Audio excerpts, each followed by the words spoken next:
The movie begins in a future where Earth is slowly dying beneath pollution, smoke, and environmental collapse, forcing humanity to abandon the planet in search of survival somewhere else among the stars. Thousands of people board a massive luxury spaceship called the Aniara, a giant floating city traveling toward Mars with restaurants, pools, shopping centers, and everything needed for a comfortable new beginning. Families walk through the shining halls filled with hope, believing they are escaping disaster and heading toward a brighter future. Before we continue, don't forget to subscribe to Great Animation Recaps so we can keep bringing you more epic sci-fi and fantasy movie stories like this one.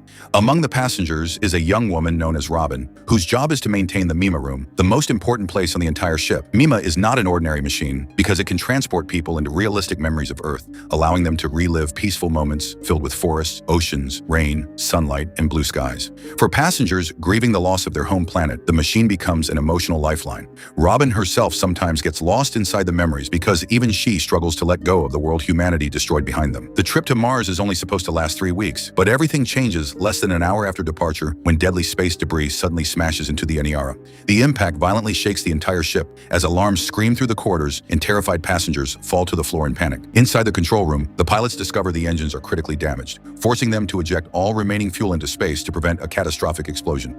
In a single moment, the ship loses its ability to steer, brake, or return home. The captain calmly announces that the ship has drifted off course, but assures everyone there is no reason to panic because within 2 years, they will pass close enough to a planet whose gravity can redirect them back toward Mars. Most passengers desperately cling to this promise because it is the only thing keeping fear under control. But Robin later learns the horrifying truth from the ship's astronomer, who coldly reveals there is no planet waiting for them at all. The captain lied because he knows the Aniara is drifting endlessly through empty space with absolutely no way back. That night, Robin stares out into the endless darkness beyond the ship's windows and suffers a terrifying panic attack as she realizes how truly alone they are. The stars outside seem impossibly distant while the black void stretches forever in every direction. Desperate for comfort, she rushes into the Mima room and escapes into beautiful memories of Earth until she can finally breathe again. Soon the room becomes overcrowded as more passengers depend on the machine for survival, because without it, the reality of their situation becomes unbearable. Years begin passing inside the drifting ship, while conditions slowly grow worse with every passing day. Food shortages force the crew to survive on algae, while the water systems begin malfunctioning, creating tension across the Aniara. Robin grows closer to one of the pilots named Isel, and together they find warmth in each other while the rest of the ship sinks deeper into hopelessness. Meanwhile, the astronomer becomes increasingly disturbed and explains to Robin that even traveling millions of kilometers per second would still feel motionless against the unimaginable size of space surrounding them. One day, while passengers are connected to the Mima machine, something suddenly goes horribly wrong as peaceful memories transform into terrifying nightmares filled with distorted images and broken landscapes. Robin quickly shuts the system down, but angry passengers erupt in rage because the machine is the only thing stopping them from mentally collapsing. When Robin investigates further, she realizes Mima has absorbed years of human grief, fear, trauma, and despair until the machine itself has started breaking under the emotional weight of thousands of suffering minds trapped together in space. Robin begs the captain to shut the system down temporarily before it completely collapses, but he refuses because he believes Mima is the only thing preventing total chaos aboard the ship. Forced to reactivate the machine, Robin watches in horror as Mima suddenly begins screaming in broken human words about Earth, destruction, and humanity itself. The room falls silent when the machine declares that everything in existence can be escaped except humanity. Seconds later, a violent explosion destroys Mima forever, plunging the room into darkness and removing the final source of emotional comfort from the Aniara. Instead of accepting responsibility, the captain blames Robin for the disaster, while Isel furiously defends her and accuses him of causing Mima's destruction through arrogance and fear. Guards brutally beat Robin before throwing her into prison alongside Isel. Over the next several years, life aboard the Aniara completely unravels as cults begin worshipping stars, suicide rates skyrocket, and even crew members lose the will to live. The once luxurious spaceship slowly transforms into something resembling a haunted prison, drifting endlessly through the void. After being released from prison, Robin is assigned to teach children while Isel returns to logistics work,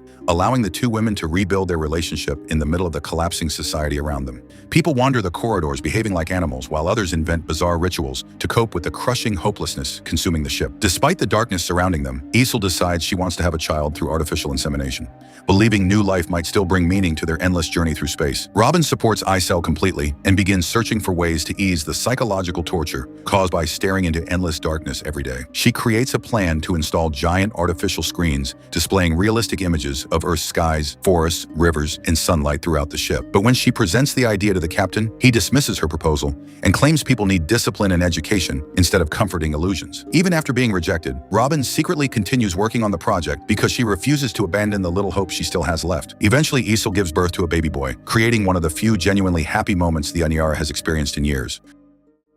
Around the same time, the astronomer discovers a mysterious unmanned probe tanker moving toward the ship at incredible speed. After calculations, the crew believes the tanker contains enough fuel to finally redirect the Aniara back toward Mars. For the first time in years, joy spreads across the ship as passengers celebrate wildly, crying, laughing, and embracing each other while believing rescue is finally within reach. The crew spends months preparing for the difficult operation, repeatedly practicing simulations to capture the tanker, using powerful grappling hooks while increasing the ship's gravity to dangerous levels. When the tanker finally arrives, the crew successfully pulls it aboard during a tense operation that leaves everyone breathless with anticipation.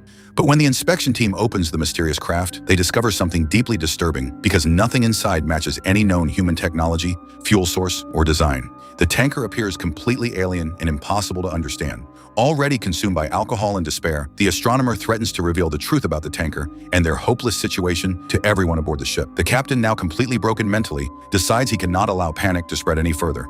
In front of the stunned crew, he suddenly shoots the astronomer dead before ordering her body to be ejected into space. Her death crushes the little remaining hope on the Aniara because once again the truth has been silenced through fear and violence. Soon after, the Aniara drifts through a beautiful pink nebula that appears harmless from a distance, but suddenly unleashes thousands of deadly rocks that slam into the ship at bullet speed. Walls explode apart as sections of the vessel are ripped open to space, killing hundreds of passengers within minutes. During the chaos, Robin secretly activates the Earth projection screens she has been building for years inside the abandoned Mima room. For the first time since Mima's destruction, passengers once again see glowing forests, oceans, rivers, and skies instead of endless darkness. Excited and emotional, Robin rushes to share the success of the project with Isel, believing the artificial Earth may finally give people something to live for again. But when she enters their room, she freezes in horror after discovering Isel hanging lifeless from the ceiling, while their small child floats dead in the bathtub nearby. Completely overwhelmed by hopelessness and fear for their future, Isel chose to end both their lives rather than continue drifting endlessly through the void. The devastating loss completely destroys what remained of Robin's spirit. 10 years after the original accident,